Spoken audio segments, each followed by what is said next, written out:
Students, बच्चे, हमारा topic जो चल रहा था ऑलरेडी वो है chemical properties of non metals. Last lecture में हमने chemical property of non metal में reaction of non metal with oxygen detail में करा। फर्स्ट प्रॉपर्टी थी जो नॉन मेटल्स की, reaction of non metal with oxygen, और उससे रिलेटेड हमने एक एक्टिविटी करी थी सल्फर की, कि सल्फर डाइऑक्साइड कैसे फॉर्म्ड हुआ था और कैसे उसने लिटमस का कलर चेंज किया था। उसी टॉपिक को आज कंटिन्यू करेंगे। सेकंड प्रॉपर्टी है reaction of non metal with water. Second property है reaction of non metal with water. Non metals do not react with water और steam to evolve hydrogen gas. What is its answer? The non-metals do not react with water or steam to evolve hydrogen gas. And what is the reason of this? This is because the non-metals cannot give electrons. जो non-metals हैं वो electrons produce नहीं करती to reduce the hydrogen ions of water into hydrogen gas. इसका reason अगर आपको exam में पूछा जाता है कि दो क्वेश्चन आ सकते हैं इसके बेस पे। पहला क्वेश्चन क्या है, what happens when non metals react with water, and what will be your answers? Non metals do not react with water और steam. And what is the reason? The non metals can not give electrons to reduce the hydrogen ions of water into hydrogen gas.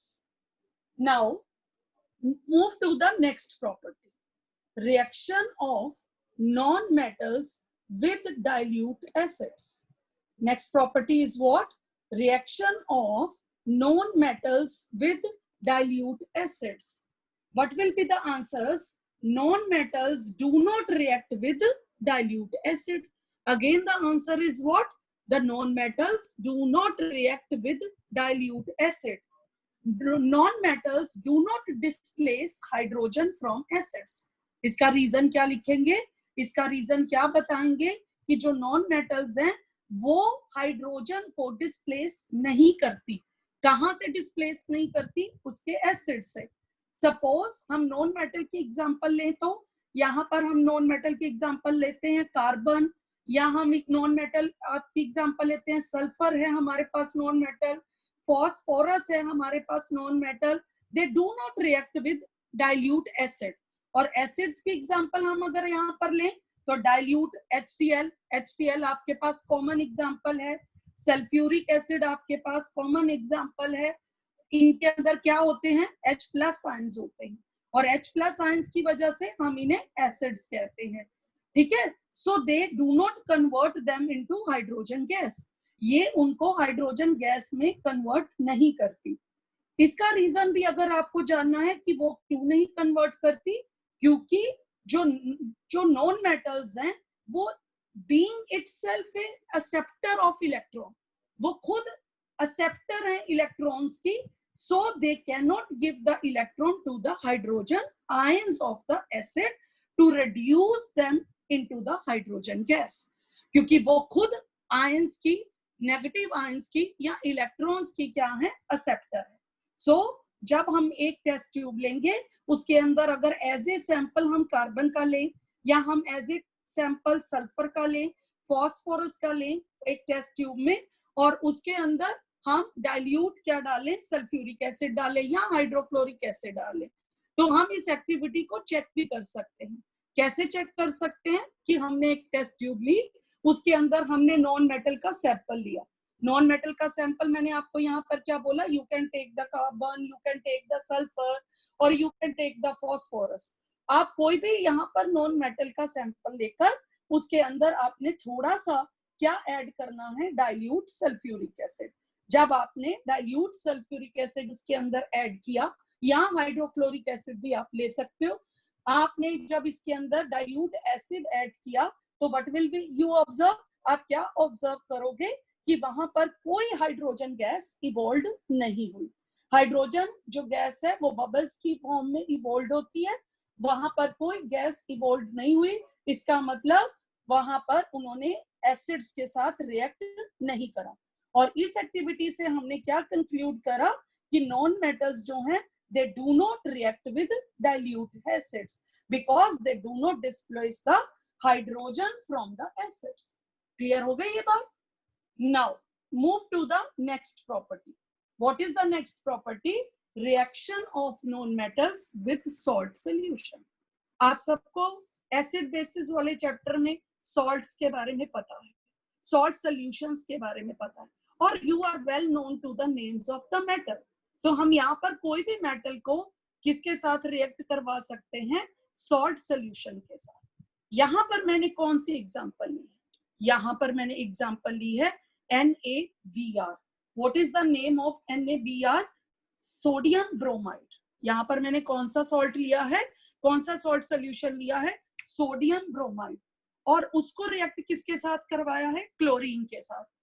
Chlorine के साथ जब हम उसको react करवाएंगे तो reaction क्या होगी? सोडियम क्लोराइड फॉर्म्ड होगा। सोडियम क्लोराइड फॉर्म्ड हुआ और साथ में क्या फॉर्म्ड हुआ? ब्रोमीन। साथ में क्या फॉर्म हुई? Gas bromine. तो ये जो मैंने आगे 2 लगाया है, यहाँ 2 लगाया है, you are well known to this. ये हमने रिएक्शन को क्या करा है? बैलेंस। हमेशा मैं आपको ये वर्ड बताती हूँ कि जब भी आप रिएक्शन लिखो उसको इंफॉर्मेटिव बनाओ। तो यहाँ पर आप उनकी लेबलिंग भी करोगे, यहाँ पर आप उनको बैलेंस भी करोगे, एंड और अगर आपको स्टेट पता है तो आप उसकी स्टेट भी मेंशन करोगे। NaBr एक्वस स्टेट में होता है, क्लोरीन गैसियस स्टेट में होता है, और NaCl सोडियम क्लोराइड एक्वस, और ब्रोमीन गैस, उसके नीचे भी आप क्या लिखोगे? एक्वस। रिएक्शन को लेबल करोगे और रिएक्शन को क्या करोगे? बैलेंस। और यहाँ पर अगर हमने type of reaction find out करनी हो तो ये कौन सी टाइप ऑफ रिएक्शन है? It is a displacement reaction. कौन सी डिस्प्लेसमेंट रिएक्शन में क्या लिखेंगे? मोर reactive non metal displaces the less reactive non metal. More reactive ने लेस रिएक्टिव को क्या कर दिया? डिस्प्लेस कर दिया। with this example, so it is clear to you the reaction of non-metals with salt solution. Reaction जो हमने की यहाँ पर नॉन मेटल्स की सॉल्ट सोल्यूशन के साथ, तो यहाँ पर हमने क्या कंक्लूड किया? The more reactive non metal displaces a less reactive non metal from its salt solution. और हमने यहाँ पर जो एग्जांपल दी वो किसकी दी? When chlorine gas is passed through the solution of sodium bromide. जब सोडियम ब्रोमाइड के सॉल्यूशन में से क्लोरीन गैस पास की गई, then sodium chloride and bromines are formed. तब क्या फॉर्म्ड हुआ? सोडियम क्लोराइड फॉर्म्ड हुआ और साथ में क्या फॉर्म्ड हुआ? ब्रोमीन फॉर्म्ड हुआ। In this displacement reaction, more reactive non-metal chlorine displaces the less reactive non-metal bromine. इसके अंदर more reactive जो है non-metal which is chlorine, उसने less reactive को क्या कर दिया? Displace. You can easily see the displacement reaction here. यहाँ पर आप clearly displacement reaction देख सकते हो। With this property is clear to you, the reaction of non-metals with salt solution. Now move to the next property. Next property is what? Reaction of non-metals with chlorine. क्या property है हमारी यहाँ पर? Reaction of non-metals with chlorine. आप सबको अच्छे से पता है कि यहाँ पर मैंने जो रिएक्शन ली है वो किसकी ली है? हाइड्रोजन की। और आपको अच्छे से पता है हाइड्रोजन किसकी एग्जांपल है? नॉन मेटल की। यहाँ पर मैंने उसको रिएक्ट किसके साथ करवाया? क्लोरीन के साथ। जब हमने हाइड्रोजन को क्लोरीन के साथ रिएक्ट करवाया तो क्या फॉर्म्ड हुआ? HCl। क्या फॉर्म्ड हुआ? HCl. It means HCl is what? Hydrogen chloride. HCl is what? इसे हम हाइड्रोक्लोरिक एसिड भी कहते हैं और इसे हम हाइड्रोजन क्लोराइड भी कहते हैं। यहाँ पर मैंने इसकी स्टेट भी लिखी है, आप स्टेट भी लिखोगे, आप इसको बैलेंस भी करोगे, आप इसको चेक करोगे कि अगर ये बैलेंस है तो देन वेल एंड गुड, और अगर ये बैलेंस नहीं है तो आप इसको बैलेंस करोगे। तो यहाँ पर हमने इस रिएक्शन को बैलेंस किया और बैलेंस करने के लिए हमने हाइड्रोजन क्लोराइड के आगे क्या पुट किया, 2 पुट किया। अब हमारी रिएक्शन जो है बैलेंस है। हम इस रिएक्शन को लेबल करेंगे, हम इस रिएक्शन को बैलेंस करेंगे। और हमने यहां से इस रिएक्शन से क्या कंक्लूड करा, हमने इस रिएक्शन से कंक्लूड करा non metals react with chlorine to form chlorides. Non metals react with chlorine to form the chlorides. Right, clear आ गया? और ये एग्जाम्पल आपको सामने क्लियर है। लेकिन यहां पर हम एक और एग्जाम्पल करेंगे, क्योंकि कई बार क्या होता है बच्चे, सिर्फ आपको एग्जाम्पल आ जाती है और उस एग्जाम्पल को आपको कंप्लीट करने के लिए कहा जाता है। जैसे कि आपने चैप्टर 1 में करी बहुत सारी एग्जाम्पल, और बहुत सारी एग्जाम्पल में आपने ये शो करा कि ये किस टाइप की रिएक्शंस हैं, उन्हें बैलेंस करा, उनकी नेमिंग करी और उनको इंफॉर्मेटिव बनाया। यहाँ पर मैं किसकी एग्जाम्पल ले रही हूँ, फॉस्फोरस की। And you are well known what is phosphorus. Phosphorus is a non metal. Phosphorus जो नॉन मेटल है उसने किसके साथ रिएक्ट करा, क्लोरीन के साथ। फॉस्फोरस क्लोरीन के साथ रिएक्ट करी, and what will be the formation of a new compound, the new compound is phosphorus trichloride. New compound क्या है, phosphorus trichloride. And what is the formula of phosphorus trichloride? Formula of phosphorus trichloride is PCl3. क्या formula है उसका, PCl3। तो ये reaction balance करने के लिए हमने क्या किया, PCl3 के आगे 4 पुट किया और इस रिएक्शन को बैलेंस किया। Cl के आगे 6। आप रिएक्शन की बैलेंसिंग की प्रैक्टिस करोगे। जब भी आपको कोई रिएक्शन किसी भी केमिस्ट्री के चैप्टर में आती है तो आप उसको क्या करोगे, बैलेंस करोगे। आप उसकी नेमिंग करोगे, आप उसको बैलेंस करोगे, आप उसकी स्टेट लिखोगे।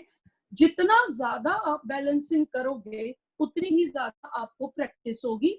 और सेकेंड थिंग, और जितना ही ज्यादा आप फॉर्मूलोज की लिस्ट बनाओगे। आप अब तक चैप्टर 1 में, चैप्टर 2 में, चैप्टर 3 चल रहा है आपका, ठीक है, फर्स्ट सेमेस्टर का ये लास्ट चैप्टर है। जो आप चैप्टर 3 कर रहे हो, फर्स्ट चैप्टर 2 में आपने कुछ फॉर्मूले करे, आपने चैप्टर 1 में बहुत सारे फॉर्मूले करे, और चैप्टर 3 में भी आप फॉर्मूलाज कर रहे हो। You make a compile list of the formulas. आप एक चार्ट बनाइए, आप एक पिन पेज पे अपने प्रैक्टिस रजिस्टर पे सारे फॉर्मूलेस लिखिए, उनके नेम लिखिए, उनके फॉर्मूलाज लिखिए, सो दैट कि आपके पास एक पिक्चर आ जाए ग्लांस में कि आपके सिलेबस में कितने फॉर्मूले हैं और आपने किस किस को लर्न करना है, आपको उनमें से कितने फॉर्मूले आते हैं और कितने नहीं आते। डेली बेटा आप 10 और 15 मिनट्स इन फॉर्मूलोज के ऊपर लगाया करो। It will be better for you कि आप इन फॉर्मूलोज को अच्छे से करो, क्योंकि जिन स्टूडेंट्स को फॉर्मूलाज आते हैं उनको बैलेंसिंग बहुत इजी से आ जाती है। अगर हमें फॉर्मूले नहीं आते और हम बैलेंसिंग करने की ट्राई करते हैं तो हमारी बैलेंसिंग गलत जाती है। सो मैंने यहाँ पर आपको किसके एग्जांपल दी, मैंने यहाँ पर एक नॉन मेटल ली जो क्या है, फॉस्फोरस। उसको मैंने रिएक्ट करवाया किससे, क्लोरीन से, और क्लोरीन भी आपको पता है नॉन मेटल है। और जब हमने इसको रिएक्ट करवाया तो हमारे पास क्या बना, phosphorus trichloride. And what is the formula of phosphorus trichloride, PCl3, right? With this property is clear to you, the reaction of non-metal with chlorine. Non-metals react with chlorine to form the chlorides, right? Let's move to the next property. What is the next property? The reaction of non-metals with hydrogen. यानी कि non metals की reaction हमने किसके साथ करनी है, hydrogen के साथ। अब यहाँ पर इस प्रॉपर्टी को एक्सप्लेन करने के लिए मैंने यहाँ पर एग्जांपल ली किसकी, हाइड्रोजन और सल्फर की, क्योंकि हमने किसको रिएक्ट करवाना था, नॉन मेटल को हाइड्रोजन के साथ। तो यहाँ पर हमने हाइड्रोजन ली, और आपको पता है कि what is sulphur, sulphur is a non metal. तो non metal react with hydrogen to form hydride. Non metals क्या करते हैं, रिएक्ट करते हैं हाइड्रोजन के साथ तो क्या बनाते हैं, हाइड्राइड। यहां पर इस एग्जांपल में H2 plus S, S is what, sulfur. When it combines they form H2S. H2S is what, it is hydrogen sulfide. H2S क्या है, हाइड्रोजन सल्फाइड है, जिसे हम क्या कहते हैं, हाइड्राइड कहते हैं। कोवेलेंट हाइड्राइड है ये। और आपने बॉन्डिंग एसिड बेसिस में भी करी होंगी, मेटल्स नॉन मेटल्स में भी आप करोगे, तो आपको डिफरेंस पता होना चाहिए आयनिक और कोवेलेंट में। ठीक है, तो यहां पर हमारा क्या कंक्लूजन निकला, non metals react with hydrogen to form hydrides. The non metal hydrides जो है हमारे शेयरिंग ऑफ इलेक्ट्रॉन से बने हैं, और सल्फर हमारे यहाँ पर नॉन मेटल है जिसने हाइड्रोजन के साथ कंबाइन किया और क्या बनाया, हाइड्रोजन सल्फाइड। क्या बनाया बच्चे यहाँ पर इसने, हाइड्रोजन सल्फाइड। हम इसी प्रॉपर्टी को और भी एग्जांपल्स के साथ कर सकते हैं। और भी बहुत सारी नॉन मेटल्स हैं जिनको हम किसके साथ रिएक्ट करवा सकते हैं, हाइड्रोजन के साथ। मैंने यहाँ पर एक और एग्जांपल ली बच्चे, यहाँ पर मैंने एक और एग्जांपल कौन सी ली, नाइट्रोजन की, राइट। यहाँ पर मैंने नाइट्रोजन की एग्जांपल क्यों ली, because you know nitrogen is a non metal. Nitrogen भी एक नॉन मेटल है जिसको मैंने किसके साथ रिएक्ट करवाया, हाइड्रोजन के साथ। बट आपको ये रिएक्शन के ऊपर, एरो के ऊपर क्या लिखा दिखाई दे रहा है, आयरन। सो आयरन यहाँ पर रिएक्शन में पार्टिसिपेट नहीं कर रहा, आयरन एक्ट कर रहा है एज ए कैटलिस्ट। तो जो रिएक्शंस कैटलिस्ट की प्रेजेंस में होती हैं, हम वहां पर कैटलिस्ट को मेंशन करते हैं। तो इस रिएक्शन को जब आपने एक्सप्लेन करना है तो आपने यहाँ पर लिखना है कि नाइट्रोजन एक ऐसी नॉन मेटल है जो हाइड्रोजन के साथ कंबाइन करके आयरन कैटलिस्ट की प्रेजेंस में क्या बना रही है, अमोनिया। आयरन कैटलिस्ट की प्रेजेंस में अमोनिया बना रही है। And you know the formula NH3। यहाँ पर हमने फॉर्मूला भी लिखा है और उसका नेम भी लिखा है। Nitrogen you know the name, hydrogen you know the name, तो आप यहाँ पर नाइट्रोजन और हाइड्रोजन का नेम भी मेंशन करोगे। क्लियर हो गई आपको ये बात। बट कई बार ये रिएक्शन कैसे आती है, रिएक्शंस बहुत तरह से आती हैं बेटा। जैसे आपको रिएक्शन किस तरह से आई यहाँ पर कि व्हाट हैपेंस व्हेन नाइट, आपको मान लीजिए एग्जांपल आ गई, what happens when non metals react with hydrogen. तब तो आप कोई भी एग्जांपल ले लोगे, कोई भी नॉन मेटल की एग्जांपल ले लोगे। जैसे यहाँ पर मैंने ली सल्फर की ली, मैंने नाइट्रोजन की ली, आप भी कोई भी एग्जांपल से उसे एक्सप्लेन कर दोगे।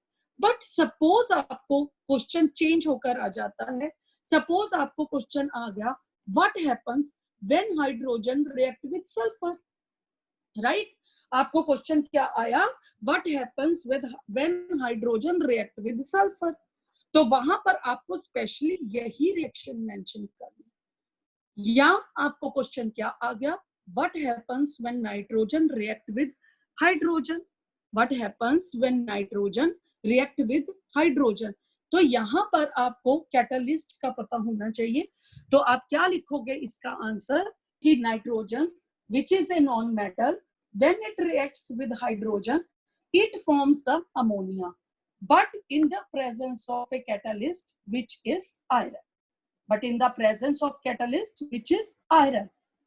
क्लियर हो गया आपको। आप इसी रिएक्शन को एज ए कार्बन के साथ भी कर सकते हो। कार्बन के साथ आपको अच्छे से पता है कि जब कार्बन के साथ हाइड्रोजन रिएक्ट करती है तो क्या बनेगा, मीथेन बनेगा। तो आप इसको कार्बन की एग्जांपल के साथ भी कर सकते हो। यहाँ पर आपने इसको नाइट्रोजन की एग्जांपल के साथ करा, आप इसको सल्फर की एग्जांपल के साथ भी कर सकते हो, राइट। तो आप इसको कई एग्जांपल के साथ कर सकते हो, क्लोरीन की भी एग्जांपल ले सकते हो।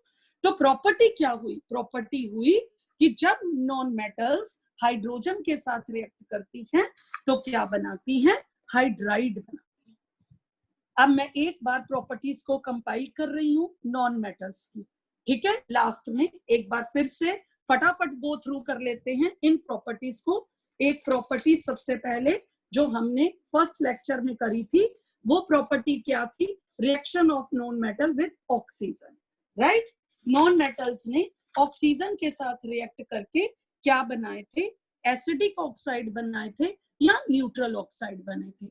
एसिडिक ऑक्साइड को भी हमने एग्जाम्पल के साथ करा था, न्यूट्रल को भी हमने एग्जाम्पल के साथ प्रूव करा था। सेकेंड प्रॉपर्टी हमने करी आज, reaction of non metal with water. Do not react with water और steam because they do not produce और इवॉल्व हाइड्रोजन गैस। फिर हमने प्रॉपर्टी करी, reaction of non metals with dilute acid, they do not react with the dilute acids.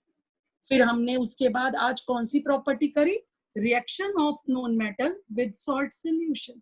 यहां पर हमने कौन सी एग्जांपल ली, डिस्प्लेसमेंट रिएक्शन की। डिस्प्लेसमेंट रिएक्शन में हमने कर रखा है कि मोर रिएक्टिव मेटल भी कर रखा है। मेटल्स के केस में हमने करा था more reactive metal displaces the less reactive metal, और आज हम उसी प्रॉपर्टी को किसके साथ कर रहे हैं, मोर reactive non metal displaces the less reactive non metal. More reactive non metal कौन सी है, क्लोरीन, उसने लेस रिएक्टिव नॉन मेटल कौन सी है, ब्रोमीन, उसको क्या कर दिया, डिस्प्लेस कर दिया। तो हमारे पास सोडियम क्लोराइड फॉर्म हुआ और साथ में क्या फॉर्म हुई, bromine gas, right. Next property आज हमने फिर करी, reaction of non metals with chlorine.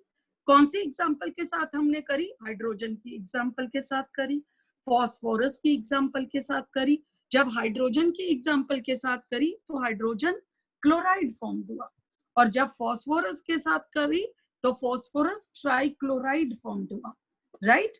फिर हमने लास्ट प्रॉपर्टी नॉन मेटल्स की आज क्या करी, reaction of non metals with hydrogen. Reaction of non metals with hydrogen क्या करा हमने एग्जांपल ली सल्फर की, फिर हमने एग्जांपल ली नाइट्रोजन की। हम इसको कार्बन की एग्जांपल के साथ भी करके मीथेन को प्रोड्यूस कर सकते हैं। तो कंक्लूड क्या करा हम इसके अंदर कि जब हमने इसको सल्फर के साथ रिएक्ट करवाया तो हाइड्रोजन सल्फाइड फॉर्म हुआ, जब इसको नाइट्रोजन के साथ रिएक्ट करवाया तो अमोनिया फॉर्म हुआ, और जब इसको कार्बन के साथ रिएक्ट करवाया तो मीथेन फॉर्म हुआ। और इसके साथ हमने ये सारी प्रॉपर्टीज नॉन मेटल्स की कंप्लीट कर ली। अब बच्चे आपको मेटल्स और नॉन मेटल्स के ऊपर दो तरह के क्वेश्चंस आ सकते हैं। मेटल्स एंड नॉन मेटल्स के ऊपर डिफरेंशिएशन दो तरीके से आ सकता है, या तो मेटल्स और नॉन मेटल्स को फिजिकल प्रॉपर्टीज से डिफरेंशिएट करो, या मेटल्स और नॉन मेटल्स को केमिकल प्रॉपर्टीज से डिफरेंशिएट करो। इस बार जो 10th का बोर्ड एग्जाम हुआ था उसके अंदर आप जो स्टूडेंट्स को क्वेश्चन आया था, डिफरेंशिएशन आया था, बट उन्होंने स्पेशली मेंशन किया था कि केमिकल प्रॉपर्टीज को ही डिफरेंशिएट करो। तो हमने अभी अभी केमिकल प्रॉपर्टीज करी हैं, तो अभी अभी हम इसको डिफरेंशिएट कर सकते हैं। डिफरेंशिएशन के लिए हम सबसे पहला पॉइंट डिस्कस करेंगे, मेटल्स जो हैं बेसिक ऑक्साइड फॉर्म करते हैं और नॉन मेटल्स एसिडिक ऑक्साइड और न्यूट्रल ऑक्साइड फॉर्म करते हैं, जिसको हमने प्रूफ भी किया।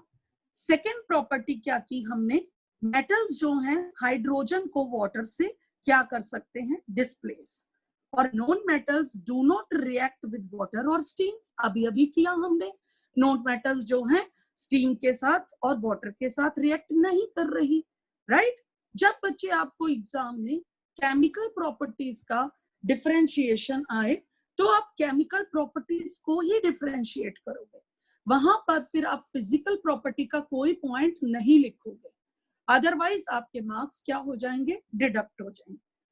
तो थर्ड क्या है, थर्ड केमिकल प्रॉपर्टी का डिफरेंस क्या है, मेटल जो है डिस्प्लेस कर रही हैं हाइड्रोजन को फ्रॉम डाइल्यूट एसिड्स, और जो नॉन मेटल्स हैं do not react with dilute acid, क्योंकि वो डिस्प्लेस हाइड्रोजन को नहीं करती डाइल्यूट एसिड्स में से। नेक्स्ट प्रॉपर्टी, जो मेटल्स हैं वो आयनिक क्लोराइड बनाती हैं और नॉन मेटल्स हैं कोवेलेंट क्लोराइड्स बनाती हैं। आयनिक आपको अच्छे से पता है और आपने एसिड बेसिस वाले में कर भी रखा है, और कोवेलेंट भी आपको पता है, और अगर आपको और डिटेल करनी है तो कोवेलेंट का टॉपिक इस चैप्टर में भी हमारा आगे आएगा, यानी कि बाय द शेयरिंग, और आयनिक में बाय द लूज और गेन, राइट। नेक्स्ट है हमारा और last, metals do not combine with hydrogen.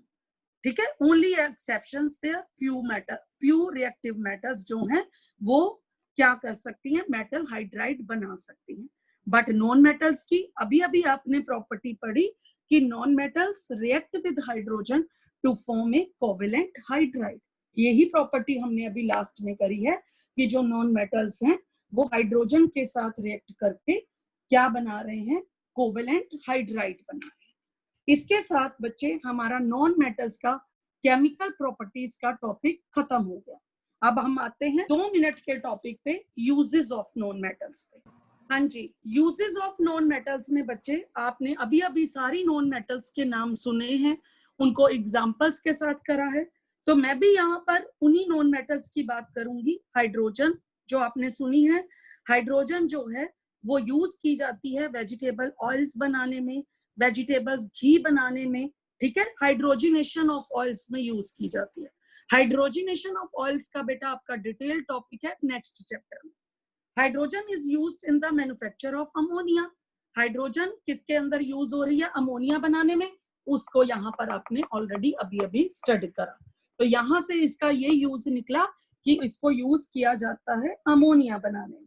Liquid hydrogen is used in the rocket fuel. ये आपको बहुत अच्छे से पता है कि रॉकेट फ्यूल्स के अंदर क्या यूज होती है, लिक्विड हाइड्रोजन यूज होती है। उसके बाद हमारे पास कौन सी नॉन मेटल है, कार्बन है। कार्बन का नाम आपने सुना हुआ है। कार्बन जो है इन द फॉर्म ऑफ क्या, ग्रेफाइट। कार्बन जो है ग्रेफाइट की, कार्बन जो है ग्रेफाइट की फॉर्म में इलेक्ट्रोड्स में, सेल्स के जो इलेक्ट्रोड्स हैं, ड्राई सेल्स होते हैं जो, उनके इलेक्ट्रोड्स में यूज की जाती है। उसके बाद आ गई very common, that is nitrogen. यहाँ पर आपने नाइट्रोजन भी पढ़ी है। नाइट्रोजन जो है वो अमोनिया बनाने में, यहाँ अमोनिया फॉर्म हो रहा है, तो यहाँ से भी आप नाइट्रोजन का यूज निकाल सकते हो कि nitrogen is used in the manufacture of ammonia, nitric acid और the fertilisers. Fertilisers nitrogen rich, आपको पता है कि फर्टिलाइजर्स नाइट्रोजन रिच होते हैं कुछ फर्टिलाइजर्स, ठीक है, तो इसलिए हम यहाँ से उसका यूज निकाल सकते हैं कि जो नाइट्रोजन है used as a fertilisers for making the fertilisers, for making the ammonia, for making the nitric acid, right. और इन्हीं यूजेस की वजह से उसके बाद हम चलते हैं सल्फर। सल्फर जो है वो रबड़ बनाने में यूज होता है, गन पाउडर बनाने में यूज होता है, तो बहुत सारे हमारे यूजेस हैं। तो हमने आज यूजेस करे, हमने नॉन मेटल्स की प्रॉपर्टीज करी, हमने नॉन मेटल्स और मेटल्स के केमिकल डिफरेंसेस करे। I hope so the topic is clear to all of you.